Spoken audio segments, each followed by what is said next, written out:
বাসর ঘরে বসে আছি। আমার বেস্ট ফ্রেন্ড অবন্তীর সাথে গভীর প্রেমের সম্পর্ক ছিল আমার সদ্য বিয়ে করা স্বামী শুভ্র রহমানের। আজকে অবন্তী ও শুভ্র রহমানের বিয়ের দিন থাকলেও ভাগ্যক্রমে বিয়েটা অবন্তীর সঙ্গে নয়, আমার সঙ্গে হয়েছে।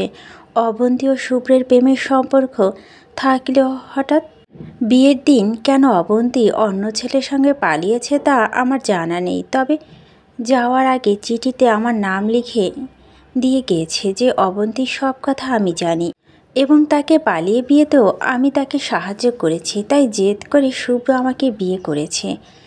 যখন নিচে ছিলাম তখন শুভ্র ফুপু আমাকে শুনিয়ে বলছিল, এই মেয়েকে তো শুভ্র ভালোবাসে না। ভালোবেসেছিল অবন্তীকে, কিন্তু অবন্তী অন্য ছেলের সাথে পালিয়েছে, তাই এই মেয়েকে জেদ করে বিয়ে করেছে। শুভ্র যে রাগী সংসার টিকবে তো নাকি প্রতিশোধ নেওয়া শেষ হলে সংসার ভেঙে যাবে। কথাগুলো শুনে আমার মাটির ভিতরে ঢুকে যেতে ইচ্ছে করছিল। জীবনে কোনো দিন প্রেম করিনি, বিয়ের পর নিজের স্বামীকে ভালোবাসবো বলে, কিন্তু এখন কি হলো আমার জীবনটাই এখন কারো প্রতিশোধের আগুনে জ্বালানি হিসেবে ব্যবহার করবে। অবন্তী আমার জীবনের সবচেয়ে গুরুত্বপূর্ণ অংশ। সে আমার বোনের চেয়েও বেশি ছিল। শুভ্র আর অবন্তী যখন প্রেম করত তখন আমি তাদের কথা বলার সুযোগ করে দিতাম। কোথাও ঘুরতে গেলে ও আমাকে নিয়ে যেত। আমি এক প্রকার পাহারাদার ছিলাম, সব কিছুতে সাহায্য করতাম। ভাবতেই অবাক লাগছে, নিজের স্বামীর প্রেম করেছে, তাকে আমি সাহায্য করেছি। কেউ একজন আসছে বুঝতে পেরে সোজা হয়ে বসলাম। কতক্ষণ যাবৎ বসে আছি হিসেব নেই। বসে থাকতে থাকতে পা কোমর ব্যথা হয়ে গেছে। শুভ্র রুমের ভিতরে ঢুকেই জোরে অহনাকে থাপ্পড় মারতেই টাল সামলাতে না পেরে অহনা নিচে পড়ে যায়। শুভ্র নিচ থেকে চুলের মুঠি ধরে উঠিয়ে আরেকটা থাপ্পড় মারতেই খাটের সাইড বক্সে লেগে অহনার ঠোঁট কেটে যায়। জোরে চিৎকার করে কান্না করেই শুভ্র অহনার খুব কাছে গিয়ে বলল, তোর তো ঠোঁট থেকে রক্ত ঝরছে আর আমার হৃদয় থেকে। তুই ইচ্ছে করে এমনটা করেছিস। তুই কি কিভাবে এত কিছু জানার পরও চুপ ছিলিস? আমাকে বলতে পারতি। বলিসনি তোদের পরিকল্পনা ছিল এগুলো আমাকে কষ্ট দেওয়ার জন্য। এখন দেখ, কষ্ট শুধু আমি একা না, তুইও পাবি। আমি মাথা উঁচু করে বললাম, আপনার প্রেম আপনি ধরে রাখতে পারিনি, এতে আমার কী দোষ? বলার সাথে সাথে আমার মুখ চেপে ধরে বলল, একদম চুপ। আর কোনো মেয়েকে আমি বিশ্বাস করি না, তোদেরকে ঘৃণা করি। মেয়ে মানেই ঘৃণা। আপনার মা বোন মেয়ে এবং একজন মেয়ের কারণে আপনি পৃথিবীতে আলো দেখেছেন। তোর সাথে আমার মা বোনের তুলনা দিবি? এটুকু বলেই সাইডে থাকা অ্যাকুয়ারিয়ামটা ভেঙে ফেলে। ফ্লোরে জিন্দা লাশ হয়ে পড়ে আছিস। এ জীবনে থাকার চাইতে না থাকাই শ্রেয় ছিল। শুভ্র রহমানের অনেক কিছু বলার থাকলেও বলতে পারেনি। আমাকে আটকে দিয়ে গেছে আমারই প্রাণপ্রিয় বান্ধবী। আমার বাবা মা নেই, চাচার কাছে মানুষ হয়েছি।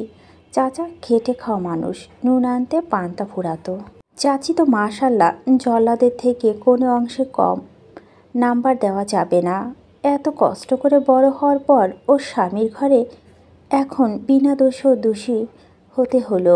ব্যালকনিতে শুভ্র সিগারেট ধোয়া উড়াচ্ছে আর চোখে অহনাকে ফ্লোরে শোয়া অবস্থায় দেখে কিছুটা শান্তি লাগছে।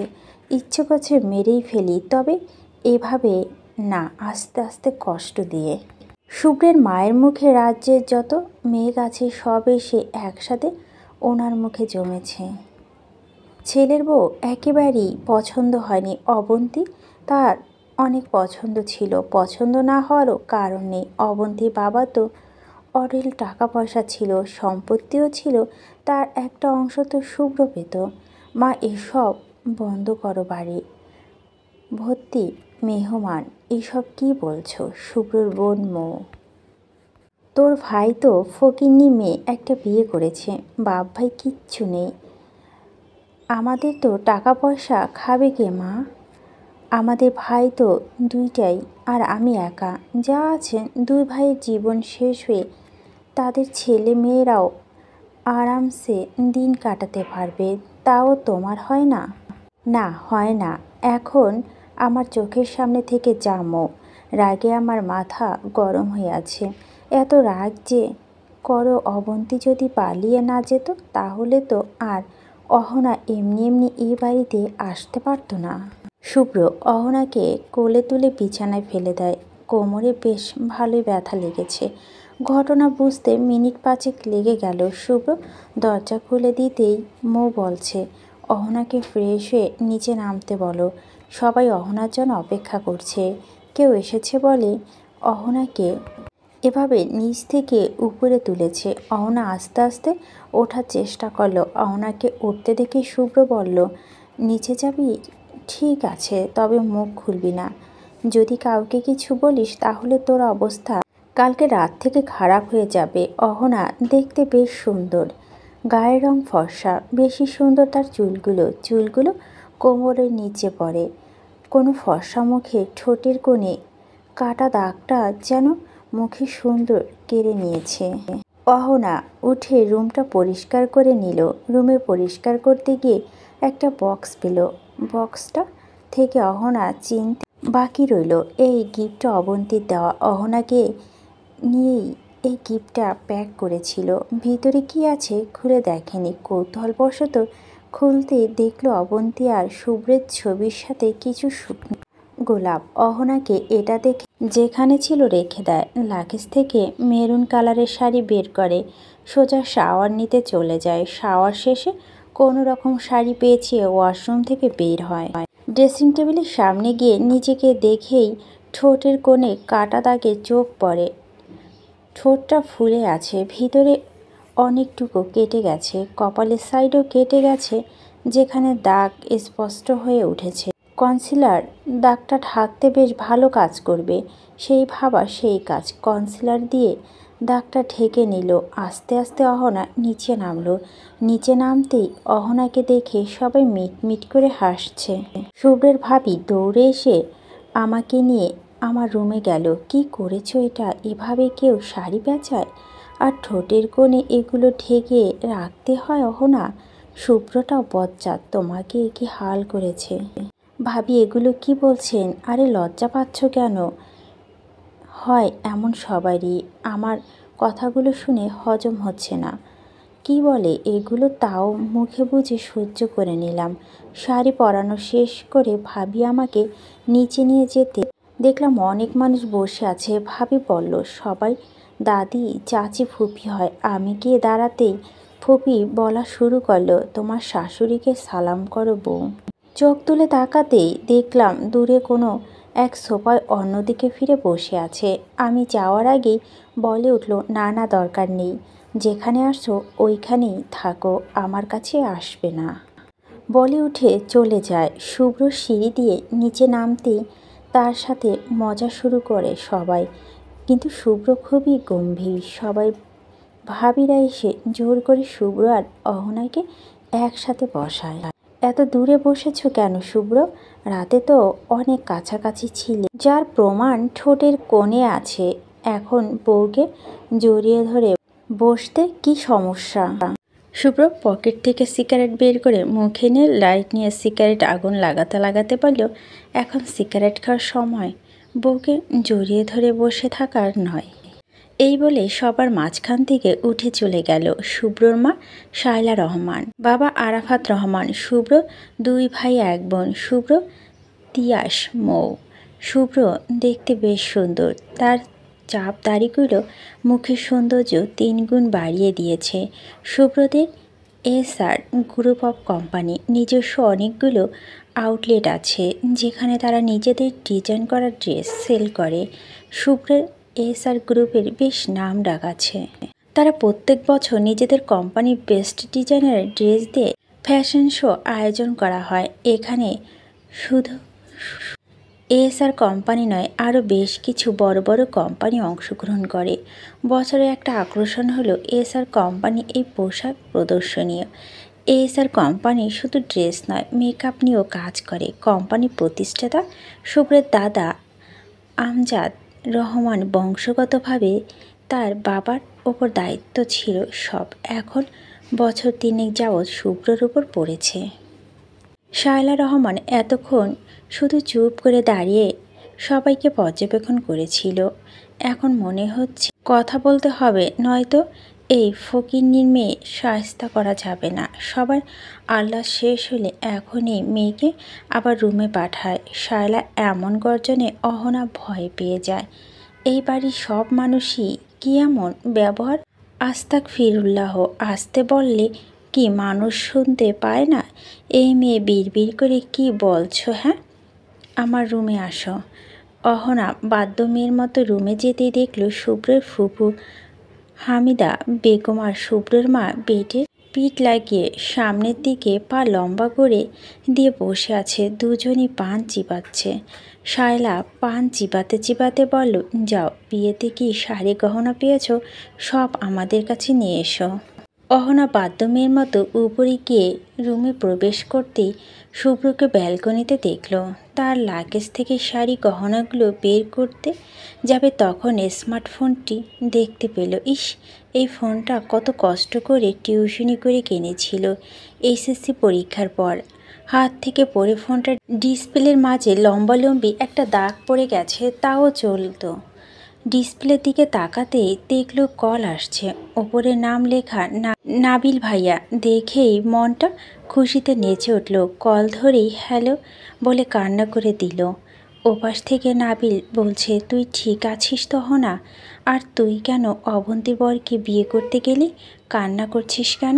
অহনা কথাগুলো বুঝতে বেশ কষ্ট হচ্ছিল, তাই স্পিকার বাড়িয়ে দিল। স্পিকার বাড়িয়ে দিতেই নাবিল বলছিল, তুই চলে আস, এই বিয়ে আমি মানি না। তুই যেখানে সুখী না সেখানে। কথাটা শেষ করতে পারেনি, তার আগেই শুভ্র মোবাইল অহনার হাত থেকে ছুঁড়ে মারে। অহনা দুহাত ধরে দেওয়ালের সাথে চেপে ধরে। অহনার ঠোঁটগুলো নিজের দখল নিয়ে কাটা অংশ কামড় বসিয়ে দেয়। ব্যথায় অহনা দুচোখ দিয়ে অনবরত পানি পড়ছে। পানির সাথে কাটা অংশ থেকে রক্তও ঝরছে। অহনা কিছুক্ষণের জন্য পাথর হয়ে যায়। কি হলো এটা? শুভ্র হাত ছেড়ে অহনার পেটের সাইড করে শক্ত করে জড়িয়ে ধরে বলে, তোর সাহস কি করে হয় অন্য ছেলের সাথে কথা বলার? আর কে তোর প্রেমিক? তোকে যেতে বলেছে? কি বলেছিস যে বাসর ঘরে আমার স্বামী আমাকে ছুঁয়েও দেখেনি? আমি তোমার কাছে যেতে চাই, এমন অবস্থা করব যেন কোথাও যেতে না পারিস। আমার ভালোবাসাকে আমার থেকে দূরে নিয়ে তোর ভালোবাসা দিয়ে ভালো থাকবি, এটা কল্পনা করিস কিভাবে? অহনা এবার বেশ রাগ হলো। জোরে চিৎকার করে বলো, ছাড়ুন আমাকে। আর আপনি পাগল হয়ে গেছেন? কি বলছেন এসব? আমার কোনো প্রেমিক নাই, এটা আমার কাজিন ছিল। আপনি মানুষের কাতারে পড়েন তো? শুভ্র অহনাকে ছেড়ে দিয়ে কিছুটা দূরে দাঁড়িয়ে বলো, না পড়ি না, তোরা আমাকে অমানুষ বানিয়ে দিয়েছিস। কথাটা বলে রুম থেকে চলে যায় শুভ্র। অহনা বেশ সুন্দরী, এতদিন সে খেয়াল করেনি শুভ্র। অহনার ঠোঁট থেকে রক্ত পড়া দেখে একটু খারাপ লাগেনি, বরং মনে হয়েছে ভিতরে যে আগুন জ্বলছিল, রক্ত দেখে হালকা একটু পানি পড়েছে সেই আগুনে। অহনা ফ্লোরে কাঁদছে। কেমন জীবন! মোবাইল টুকরোগুলো এক করে লাগাতেই মোবাইল কোনো রকম চালু হয়েছে। এটা দেখে একটু ভালো লাগছে। এত কষ্ট করে টিউশনি করিয়ে কয়েক মাস যাবত টাকা জমিয়ে কিনেছিল ফোনটা, যাক চালু তো হয়েছে, কথা বলতে পারলেই হলো। কোনো রকম শোয়া থেকে উঠে ঠোঁটে জমে থাকা রক্তগুলো টিস্যু দিয়ে মুছে ফেলে। শাড়ি গহনাগুলো নিয়ে নিচে শাশুড়ির রুমে যেতেই দেখলো একজন মহিলা শালার পা ধরে বসে আছে আর বলছে, গিন্নিমা, আমি এই বাড়িতে কাজ করে তো আমার সংসার চালাই। আপনি আমাকে বের করে দিলে আমি কোথায় যাব, কি খাবো? আর 5টা সন্তান নিয়ে আমার পথে বসতে হবে। পা ছাড় রহিমা, আর এই নোংরা হাতে আমার পা ধরবি না। তোর শরীর থেকে গন্ধ আসছে, দূরে যা। রহিমার সাথে এমন ব্যবহার দেখে অহনা চুপ থাকতে পারল না। বলো, মা, ওনার হাত তো নোংরা হয় আপনাদের রান্না করে খাওয়াতে গিয়েই, আমাদের বাড়ি পরিষ্কার পরিচ্ছন্ন রাখতে আপনাদের ফরমেশ খাটিয়ে গিয়েই। শায়লা বেগম মুখে হাত দিয়ে বলল, বাবা কি কথা রে বাবু। রহিমা যা, আমার পা না ধরে বইয়ের পা শক্ত করে ধরে, তার জন্যই তোর এবারের কাজ বন্ধ, তোর রোজি রোজগারও বন্ধ। সে এসেছে বলেই তো তোকে কাজ থেকে ছাড়ালাম। মুখে যেমন ক্ষয়ফুটে কাজও কি তুমি তেমনই নাকি? শুধু মুখেই রহিমা দু চোখে পানি নিয়ে রুম থেকে বেরিয়ে যায়। তার দিকে তাকিয়ে অহনা বেশ কষ্ট হচ্ছে। বাপের বাড়ি তো এসব জিনিস দেখেনি, তাই আমার কাছে নিয়ে আসতে কষ্ট হচ্ছিল। নয়তো এই 1 ঘন্টা পর আসছো। দেখি তোমার কতখান শাড়ি আর গহনা রয়েছে। কথাটা বলি হাত থেকে ছো মেরে কাপড়গুলো নিয়ে নেয়। একটাই শাড়ি। অহনা মাথা নিচু করে বলো, বাকিগুলো গিফট বক্স এখনো খুলে দেখা হয়নি, আপনার পাশের রুমে রাখা আছে। শাওলা বেগম হেসে বলছে, ওইগুলোর কথা ভুলে যাও। কানে হাতে গলা থাকা জিনিসগুলো আমাকে খুলে দিয়ে যাও। নাকেরটা খুলো না, ওটা তোমার কাছে রাখো। অহনা অনার্স 2য় বর্ষ পড়ছে। বাবা মা ছোটবেলায় মারা গিয়েছে, তারপর বড় চাচার কাছে মানুষ হয় অহনা। চাচা 1 ছেলে 2 মেয়ে। চাচার মুদিখানা দোকান, বেচে বিক্রি নেই বললেই চলে। বাকি নিয়ে মানুষ একেবারে, দোকানের অবস্থা খারাপ। চাচি সারাদিন অহনাকে নিয়ে চাচার সাথে ঝগড়া করত। অহনা তাদের সংসারে বেশি। শাশুড়ি আদেশ মতো বাসার সব কাজ শেষ করে রুমে ঢুকতে ঢুকতে প্রায় 1টা বাজে। রুমে প্রবেশ করতেই দেখল শুভ্র কাঁপছে। অহনা দৌড়ে শুভ্রের কাছে গিয়ে মাথায় হাত দিয়ে দেখে গায়ে প্রচণ্ড জ্বর উঠেছে। বেড সাইড থেকে কাঁথাটা শুভ্রের গায়ে দিতেই বুঝতে পারল বিড়বিড় করে কিছু একটা বলছে। শোনার জন্য মুখের কাছে যেতেই শুভ্র অহনাকে জড়িয়ে ধরছে। জড়িয়ে ধরে বলো, প্লিজ আমার থেকে যেও না, আমাকে জড়িয়ে ধরো, নয়তো আমার এই কাঁপুনি বন্ধ হবে না। শুভ্র প্রচণ্ড কাঁপছে। অহনাকে কী করবে বুঝতে পারছে না। জ্বরেও তাপে অনেক। আপনি মনে হয় জ্বরের ঘরে আবোল তাবোল বকছেন। আমি আপনার জন্য ওষুধ এনে দিচ্ছি, খেয়ে নিন, আশা করি জ্বর কমে যাবে। প্লিজ তুমি যেও না, আমাকে জড়িয়ে ধরে। অহনা আশ্ব অবস্থায় শুভ্রর উপর শুয়ে আছে। শুভ্র শক্ত করে জড়িয়ে ধরে আছে। অহনা বেশ কিছুক্ষণ ওভাবে থাকার পর নিজেকে ছাড়াতে সক্ষম হলো। কিছু বুঝতে পারছে না। হঠাৎ এমন জ্বর হওয়ার মানে কি? রাতে অনেক হয়েছে, সবাই হয়তো ঘুমিয়ে পড়েছে। কাকে ডাকবে এখন? মৌকে তো ডাকা যায়, সে হেল্প করতে পারবে। অহনা দ্রুত মৌয়ের রুমে গিয়ে দেখল মৌ মোবাইল নিয়ে বসে আছে। ফুল মনোযোগ মোবাইলে, কারো সাথে চ্যাটিং করছে। রুমে কেউ প্রবেশ করছে, তার সেদিকে কোনো খেয়ালই নেই। মৌ, তুমি কি বিজি? চলো যাব। অহনাকে দেখে হাসি মুখে বলল, কি ব্যাপার? জামাই ছেড়ে আমার কাছে? কি চাই আমার কাছে? বলে হাসছে মৌ। মৌ, তোমার ভাইয়া অনেক জ্বর, আমি বুঝতে পারছি না কি করব। মৌ কথাটা বেশি পাত্তা দিল না। আগের ন্যায় মোবাইলে হাত নিয়ে বলল, টেনশন নিও না, এটা শুভ্র ভাইয়ার অবশ্য প্রায়ই এমন জ্বর আসে। তুমি গিয়ে ঘুমিয়ে পড়ো। অহনা আর কথা বাড়ালো না। রুমে গিয়ে ফ্লোরে বিছানা করে শুয়ে পড়ল। সকালে আমার ঘুম ভাঙে চিৎকার চেঁচামেচির শব্দে। উঠে দ্রুত নিচে যেতেই দেখলাম আমার শাশুড়ি রেগে আগুন হয়ে আছে। আমাকে দেখা মাত্রই আগুনে যেমন ঘি পড়েছে। নবাবে পিটি আমাকে বলতেন আপনাকে বেডটি দিয়ে উঠাতাম ঘুম থেকে। বাসা এতগুলো মানুষ কি না খেয়ে থাকবে? কালকে যে রহিমা চলে গেছে তার কি চোখে দেখো পায়নি? মা, আমি এক্ষুনি আসছি। কি কাজ করতে হবে বলুন, আমি সব করে দিচ্ছি। এই না, এদিকে আসবে না। হাত মুখ ধুয়ে গোসল সেরে নিচে আসবে। আজকের মতো মাফ করছি, কালকে থেকে যেন ভুল না হয়। ঘড়ির দিকে তাকাতেই দেখলাম 8টা বাজে। এতক্ষণ ঘুমালাম, টেরই পেলাম না। রুমে যেতেই দেখলাম শুভ্র ঘুমে থেকে উঠে ওয়াশরুমে গিয়েছে। এই মেয়ে, আমার তালাটা দাও।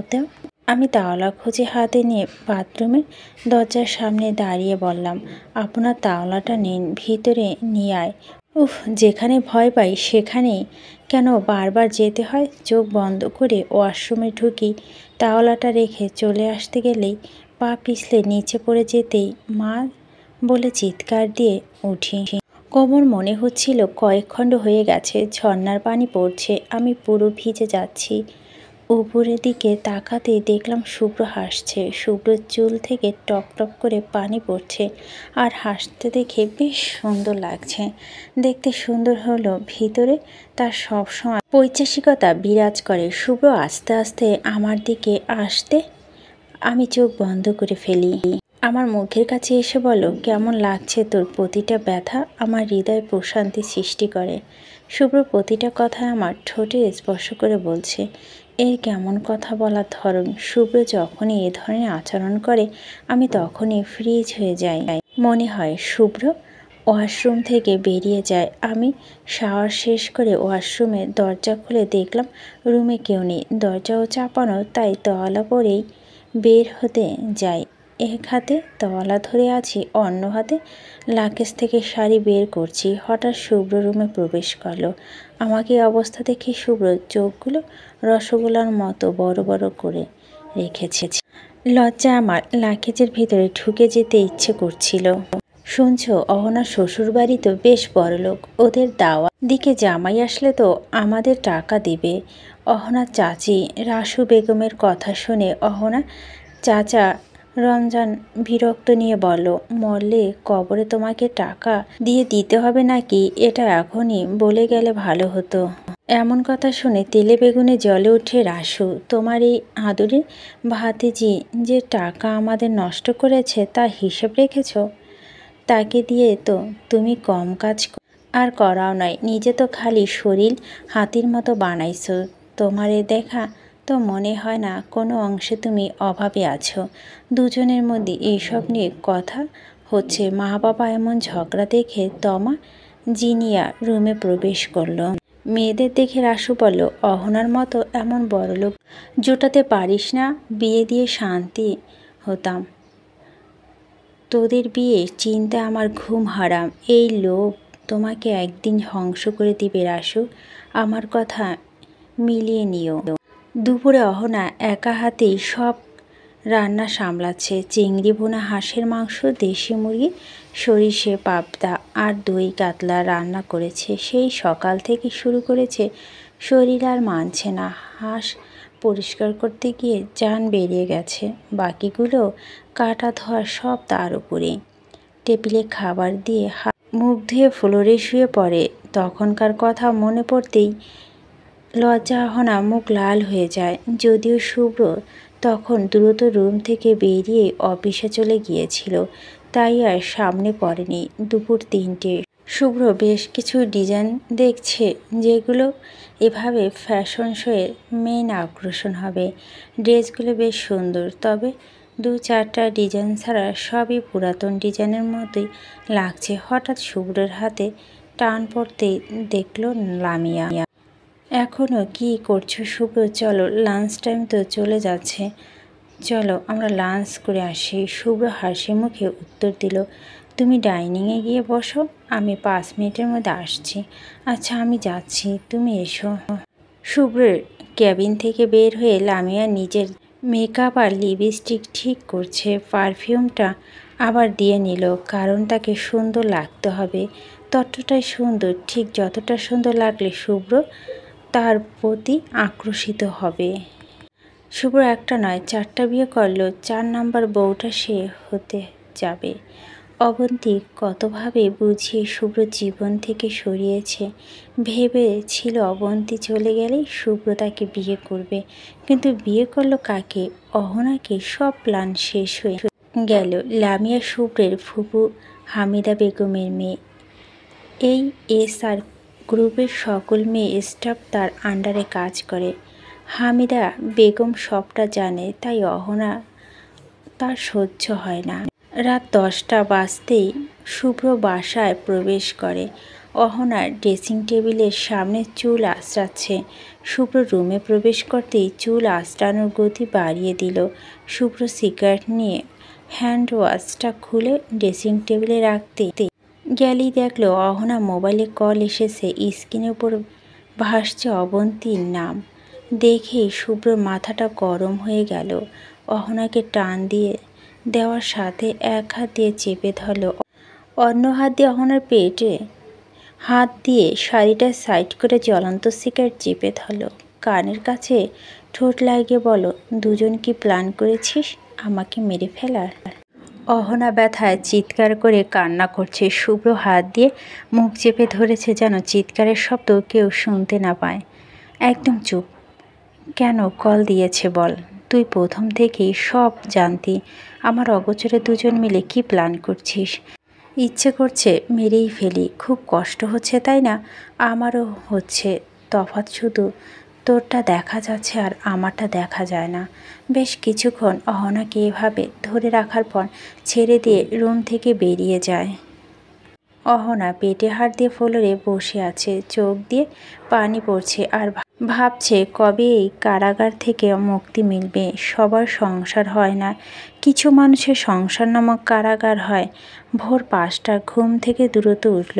গতকালকে এত কথা শোনার পর আজ নামাজ পড়ে আর ঘুমালাম না, সোজা নিচে গিয়ে কাজ করা শুরু করলাম। শায়লা রহমান ঘুম থেকে ওঠার পরই অহনাকে কিচেনে দেখে মনটা খুশিতে নেচে উঠল। যা চেয়েছে তাই হচ্ছে। এসব মেয়ে কী করে নিজের আয়ত্তে রাখতে হয় তা তিনি খুব ভালো করেই জানেন। ওঠার সাথে সাথে রহিমার মতো অহনাও চা নিয়ে হাজির। আর কি চাই, প্রথম ধাপে সকল তিনি। হামিদার সাথে কথা হয়ে গেছে, লামিয়াকে বাড়ির বউ করলে হামিদা বেগমের সম্পত্তি অংশের বাড়ি থেকে নিবে না। উল্টো হামিদা বেগমের স্বামী যা সম্পত্তি আছে সব হামিদা বেগমের নামে লিখে দিবে। অ্যাডভান্স হিসেবে 50 লাখ আগেই দিয়ে দিবে। কাজ শেষ করতে পারলে বাকি টাকা শায়লা রহমান পেয়ে যাবে। শুভ্র অফিসের জন্য বের হবে, তার আগে নাস্তা করবে।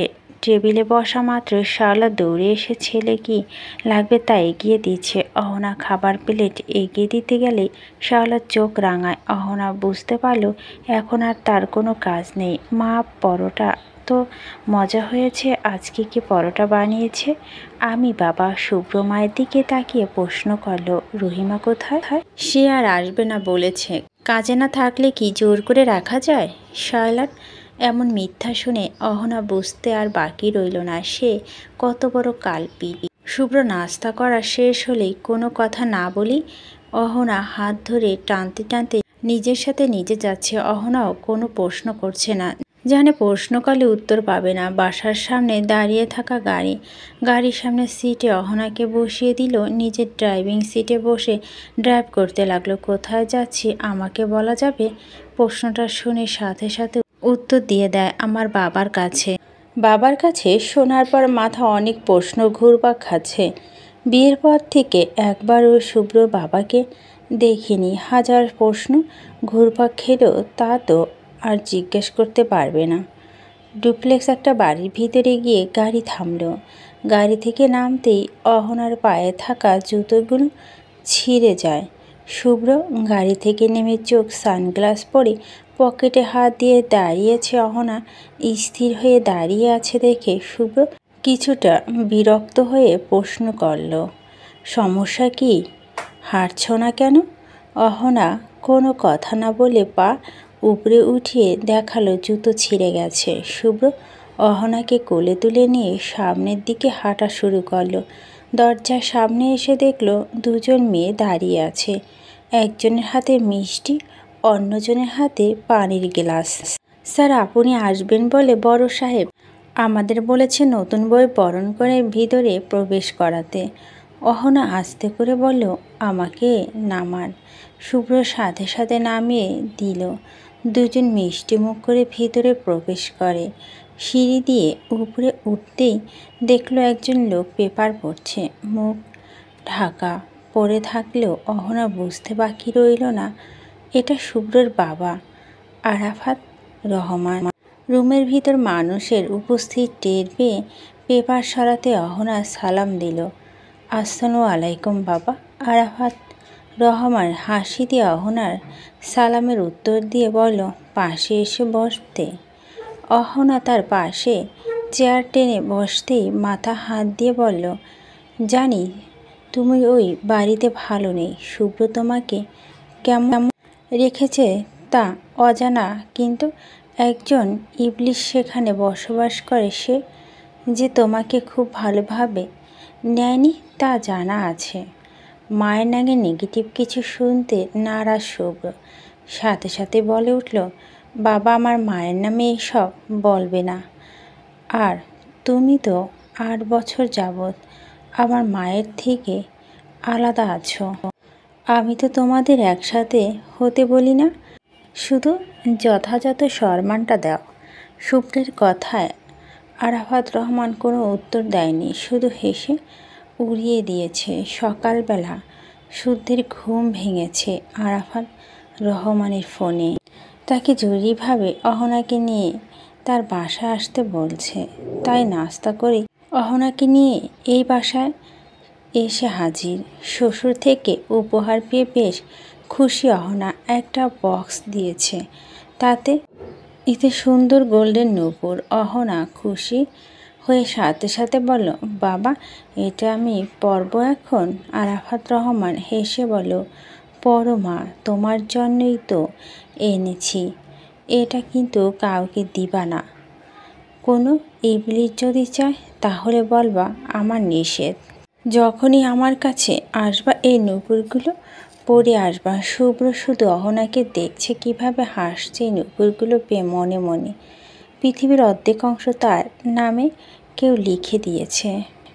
তোমাদের কথা বলা হয়েছে, এখন কি আমি অফিসে যেতে পারি? ঘড়ির দিকে তাকিয়ে দেখলো 11টা বেজে গেছে। তাই আরাফাত রহমান আর আটকালো না। শুভ্র বাসা থেকে বের হয়েও অহনাকে কোলে করে গাড়িতে উঠিয়েছে। অনেকটুকু হেঁটে গাড়িতে উঠতে হয়। শুভ্র গাড়ি অন্য রাস্তা নিয়ে ড্রাইভ করতে দেখে অহনা প্রশ্ন করে, আমার কি বাসায় যাচ্ছি না? না, অফিসে যাচ্ছি, তোমাকে শপিং করে দেব। অহনা প্রশ্নটা শুনে কি রিয়াকশন দিবে বুঝতেছে না। এই ছেলে করছে এটা কি? এই ছেলে এখনই মেঘ, এখন বৃষ্টি, আবার এখনই উত্তপ্ত সূর্যের ন্যায় নিজের রূপ ধারণ করে। শপিং মলে গাড়ি প্যাকিং করে আমাকে গাড়ি থেকে নামতে নিষেধ করলো। উফ, বাঁচলাম। জুতো ছিঁড়ে গেছে বলে মনে হয় নিজে গিয়ে জুতো নিয়ে আসবে। আমার ভাবনা শেষ হওয়ার আগে আমাকে আবার কোলে তুলে নিল। সবার সামনে দিয়ে আমাকে নিয়ে উপরে উঠছে। আমি লজ্জায় আঁচল দিয়ে মুখ ঢেকে নিলাম। সবাই আমার দিকে তাকিয়ে আছে। এভাবে নড়াচড়া করলে ফেলে দিব। কিন্তু শপিং মলের ভিতরে ঢুকে অহনাকে আগে জুতা কিনে দিল। তারপর শুভ্র একাই শাড়ি, 3 পিস, গাউন দেখছে এবং যেটা পছন্দ হচ্ছে সেটা কিনে দিচ্ছে। কেনাকাটা শেষ করে বাড়ি ফিরতে দেখলো শায়লা সোফায় বসে আছে, হাতে এতগুলো ব্যাগ। দেখে শায়লা জিজ্ঞেস করলো, বাবা কার জন্য এত কিছু? নিশ্চয় আমার জন্য আর ময়ের জন্য। মা, আজকে শুধু অহনার জন্য এগুলো আনলাম। এতদিন তো তোমাদের শপিং করিয়ে দিয়েছি, এখন তো আরেকজন এসেছে, তাকেও অল্প কিছু। কথা শেষ করার আগে শায়লা বলল, এটা অল্প কিছু? যাকগে, ছেলেরা বিয়ের পরপর হয়ে যায়। কান্না কান্না ভাব করতে কথাগুলো শায়লা বলল। শুভ্র কথাটা শুনে রেগে গিয়ে বলল, এসব ন্যাকা কথা বাদ দাও তো মা। শুভ্র রেগে গেছে বুঝতে পেরে শায়লা আর কোনো কথা বলেনি। শুভ্র ব্যাগগুলো নিয়ে উপরে চলে গেছে। উপরে গিয়ে ব্যাগগুলো রেখেই অহনা মুখ চেপে ধরে। কি এক শাড়ি পরে বারবার ঘুরে বেড়াচ্ছিস? কি প্রমাণ করতে চাস? শাড়ির আঁচল সরে গেলে পোড়া দাগটা স্পষ্ট ফুটে উঠেছে। আমি বারবার যে কষ্টগুলো ভুলতে থাকতে চাই তুই বারবার মনে করিয়ে দিস। এখন যদি শাড়ি পরবি না, এখানে গাউন আর 3 পিস আছে, এগুলো পরবি।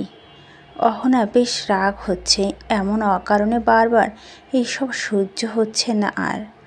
ইচ্ছে করছে অবন্তীকে কষিয়ে 2টো থাপ্পড় মেরে জিজ্ঞেস করতে, এই প্যাচের মধ্যে কেন ফেলে দিয়ে গেল? সে তো নিজেও দিব্য ভালো আছে। ড্রেসগুলো দেখে অহনা বেশ কান্না পাচ্ছে। বিয়ের আগে এমন ড্রেসগুলো দিকে তাকানোর স্বপ্ন ছিল। চাচি সবসময় তার মেয়েদের পুরনো ড্রেসগুলো অহনাকে পরতে দিত। কয়েকবার টিউশনির টাকা জমিয়ে নতুন ড্রেস এনেছিল, কিন্তু চাচি তা পরতে দেয়নি। সব চাকচিক্য তার মেয়েদের জন্য ছিল। আর অহনার জীবনটা ছিল অন্ধকারে মোড়ানো।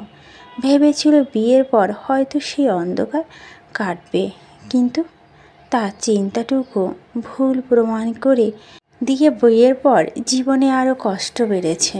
কষ্ট, অপমানে জর্জরিত জীবন। শুভ্র বাসায় নেই। আমি গোসল শেষ হয় একটা গাউন পরে নিলাম।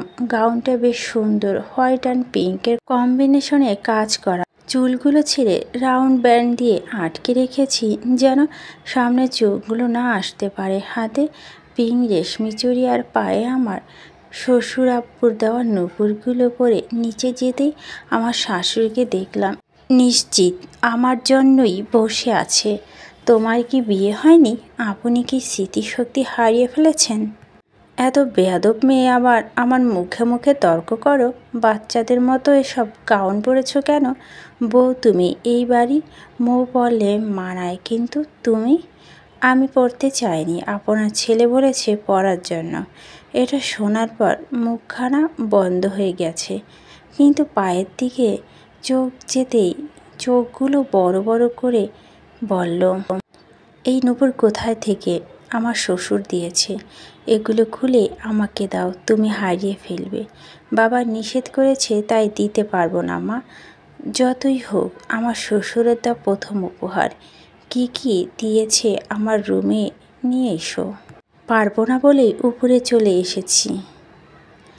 আজ শুভ্র অফিসে আসেনি, তবে তাদের রূপনগর শোরুমে গিয়েছে। এ কথা লামিয়ার কানে আসতে বেশি সময় নেয়নি। সাথে একটা মেয়ে ছিল, তার মানে অহনা। রুমে পায়চারি করছে আর এসব ভাবছে লামিয়া। না, কিছুতেই এভাবে ভেঙে পড়লে চলবে না। আগেও তো শুভ্রদের অনেক কাজে কষ্ট পেয়েছে, সেগুলো তো সহ্য করে নিয়েছে, তাহলে এখনকার কষ্টগুলো সহ্য হচ্ছে না কেন? নিজেকে নিজে প্রশ্ন করছে লামিয়া।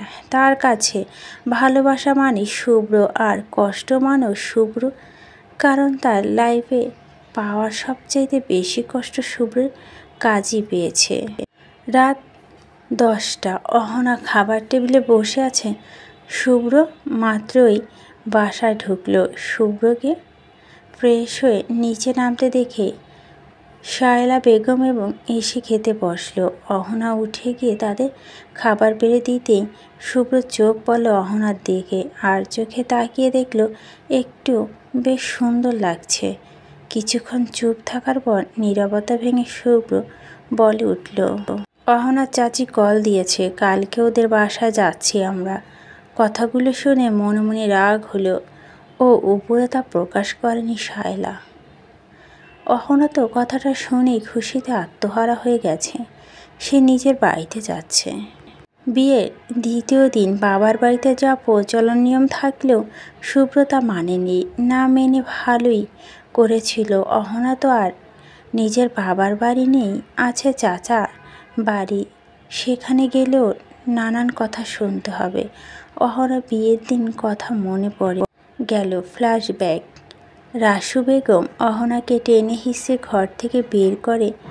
অহনাকে বাইরে এসে দাঁড়াতেই দেখল শুভ্রর সাথে আর কাজী।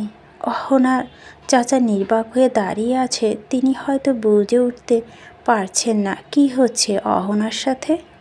কাজী যখন বিয়ে পড়ানো কবুল বলতে বলেছিল, অহনা তখন না বলার কারণে বেশ কয়েকটা থাপ্পড় মারে। যখন গলার মধ্যে হাত দিয়ে চেপে ধরে, তখন আর উপায় না বিয়ে সেই দিন কবুল বলেছিল অহনা। সেদিন অবন্তীর বিয়েতেও পালিয়ে যাওয়া পর সবাই যখন আমার উপর দোষ চাপাতে ব্যস্ত, তখন আমি খুব কষ্ট বিয়ে বাড়ি থেকে বের হয়ে বাসায় চলে আসি। তার ঘণ্টাখানেকের মধ্যেই শুভ্র এসে হাজির। চাচিকে কি বুঝিয়েছে তা অজানা, কিন্তু চাচি বলেছিল দোষ যখন অহনার করেছে, শাস্তিও তাকেই পেতে হবে। এই মেয়ে, কি ভাবছো এত? সব কিছু গুছিয়ে রাখো। শায়লা রহমানের কথার ভাবনার জগৎ থেকে বের হলো অহনা। সব কিছু গুছিয়ে উপরে যেতেই দেখল শুভ্র বসে ফোন দেখছে। অহনা গিয়ে দরজা বন্ধ করতেই তার দিকে এক দৃষ্টিতে তাকিয়ে আছে। হঠাৎ শুভ্র দাঁড়িয়ে অহনার দিকে আসতে লাগলো, আস্তে আস্তে অনেক কাছে চলে আসতে। অহনা চোখ বন্ধ করে ফেলে